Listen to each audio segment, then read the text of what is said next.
बच्चों, आज मैं आपको 9वीं क्लास में सामाजिक विज्ञान में पाठ 6 में 1945 के बाद के विश्व के विषय में बताऊंगी। बच्चों, उसके पहले हम लोगों ने निःशस्त्रीकरण और शस्त्रीकरण, परमाणु शस्त्रों के विषय में जाना, सैन्य गुटों के विषय में जाना। अब हम एशिया में स्वतंत्र राष्ट्रों के उदय के बारे में जानेंगे। द्वितीय विश्व युद्ध के दौरान एशिया के पराधीन देशों में स्वतंत्रता का आंदोलन शुरू हो चुका था। द्वितीय विश्व युद्ध के दौरान क्या हुआ था? एशिया में के अन्य देशों के साथ आंदोलन शुरू हो चुका था। भारत में ब्रिटिशरों की भेदभाव की नीति के कारण आज़ादी के साथ ही भारत में के दो भाग हो चुके थे। इस तरह भारत और पाकिस्तान ऐसे दो स्वतंत्र राष्ट्र अस्तित्व में आए। आज़ादी की लंबी लड़ाई के पश्चात भारत देश आज़ाद हुआ 1947 में। इसी तरह ब्रिटेन के साथ कई राष्ट्र भी अस्तित्व में आए थे। कई राष्ट्र संघर्ष करके स्वतंत्र हुए थे। ब्रिटेन के साथ और भी कई राष्ट्र थे जो स्वतंत्र हुए थे। उनमें म्यांमार और श्रीलंका 1948 में स्वतंत्र हुआ था। इंडोनेशिया 1949 में स्वतंत्र हुआ था। उसमें संयुक्त राष्ट्र का महत्वपूर्ण योगदान था। इसी दौरान एशियाई देश लाओस, कंबोडिया भी स्वतंत्र राष्ट्र बने थे। अफ्रीका में स्वतंत्र राष्ट्रों का उदय। अफ्रीका के देशों के लिए द्वितीय विश्व युद्ध का सुखद परिणाम आया। महायुद्ध पूरा हुआ तब केवल एबिसिनिया, इथोपिया, दक्षिण अफ्रीका संघ इजिप्ट स्वतंत्र थे। द्वितीय विश्व युद्ध के दौरान और बाद में एशिया के देशों में चल रहे स्वतंत्रता आंदोलन गतिमान हुए और स्वतंत्रता की मांग करने लगे।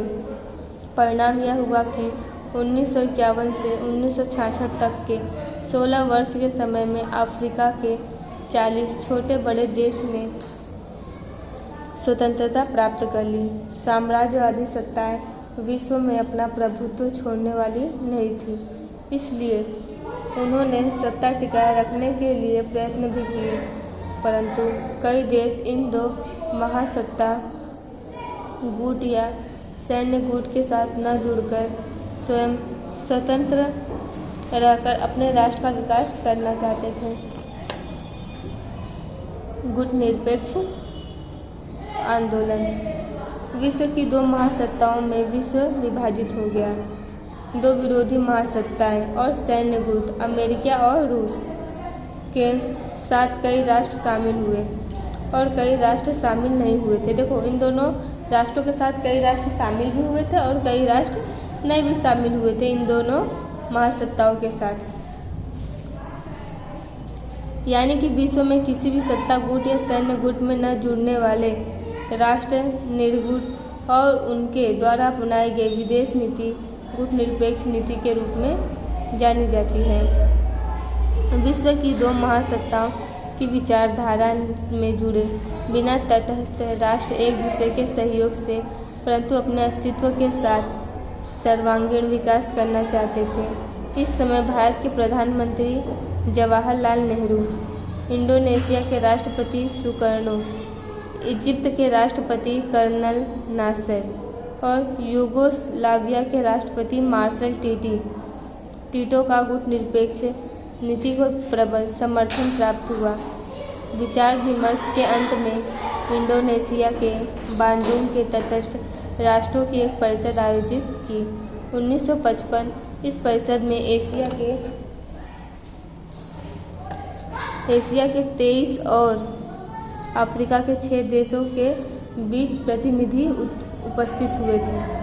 परिषद ने विश्व के गरीब देशों के बीच सांस्कृतिक और आर्थिक सहयोग बढ़ाने तथा साम्राज्यवाद का विरोध करने का ध्येय घोषित किया। इस परिषद में तटस्थ देशों के संगठन के स्वरूप और भावी कार्यक्रम निश्चित भी किए गए। 1961 में बेलग्रेड में आयोजित परिषद में विधिपूर्वक गुट निरपेक्ष आंदोलन NAM नॉन एलाइंड मूवमेंट संस्था की स्थापना की गई। भारत के प्रथम प्रधानमंत्री पंडित जवाहरलाल नेहरू की अध्यक्षता में भारत ने गुट निरपेक्ष नीति अपनाई। गुट निरपेक्षवादी आंदोलन ने मूल्यवान नेतृत्व प्रदान किया। नेहरू मानते थे कि कोई भी सत्ता गुट या सैन्य गुट में शामिल होने के बदले तटस्थ रहने में राष्ट्रीय हितों की रक्षा अधिक अच्छी तरह हो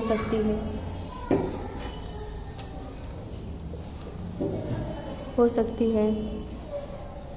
ऐसा नेहरू जी मानते थे। भारत की यह मान्यता रही है कि विश्व का दो प्रतिस्पर्धी सत्ता गुटों या सैन्य गुटों में विभाजन विश्व शांति के लिए खतरा रूप और अंतर्राष्ट्रीय सहयोग के लिए हानिकारक है। आज विश्व के सबसे अधिक देश गुटनिरपेक्ष गुट के सदस्य हैं। विश्व के अधिक देश किसके सदस्य हैं? गुटनिरपेक्ष देश के सदस्य बने हुए हैं। कुआलालंपुर में 13वां शिखर सम्मेलन आयोजित किया गया। 2003 अंतिम 4 दशक में विश्व स्तर पर अनेक घटनाएं घटी हैं। सोवियत संघ का विघटन होने से रूस का वर्चस्व कम हुआ। अमेरिका एकमात्र महासत्ता के रूप में मजबूत बन रहा है। अलबत्त विश्व के देशों की साम्राज्यवादी नीति घटती जा रही है। इन संयोगों में गुटनिरपेक्षवादी गुटों का प्रभाव बढ़ता जा रहा है। तटस्थ राष्ट्रों ने गुटनिरपेक्षवादी का नया अभिगम अपनाकर विश्व की राजनीति में उचित योगदान देने में सफल रहे। विश्व में सर्वत्र शांति बनी रहे, मतलब चारों तरफ विश्व में शांति बनी रहे, इसलिए युद्ध की घटनाएं न बने और युद्ध की घटनाएं न घटित हो। मानव समाज और राष्ट्रीयता की भावना बनी रहे। लोगों में मानव समाज और राष्ट्रीयता की भावना भी आपस में बनी रहे तथा महासत्ता निशस्त्रीकरण अपनाने का विचार विकसित करें और महासत्ता निशस्त्रीकरण यानी बिना शस्त्र के एक दूसरे को अपनाने का विचार करें। इसके लिए नैतिक प्रभाव स्थापित करने में गुटनिरपेक्षवाद को सफलता मिली। इसके लिए नैतिक प्रभाव स्थापित करने के लिए गुटनिरपेक्षवाद को सफलता मिली कि लोगों में नैतिक भावना लेकर आए, निशस्त्रीकरण की भावना लेकर आए। धन्यवाद बच्चों। अगले वीडियो में आपको जर्मनी का विभाजन और एकीकरण के विषय में समझाऊंगी।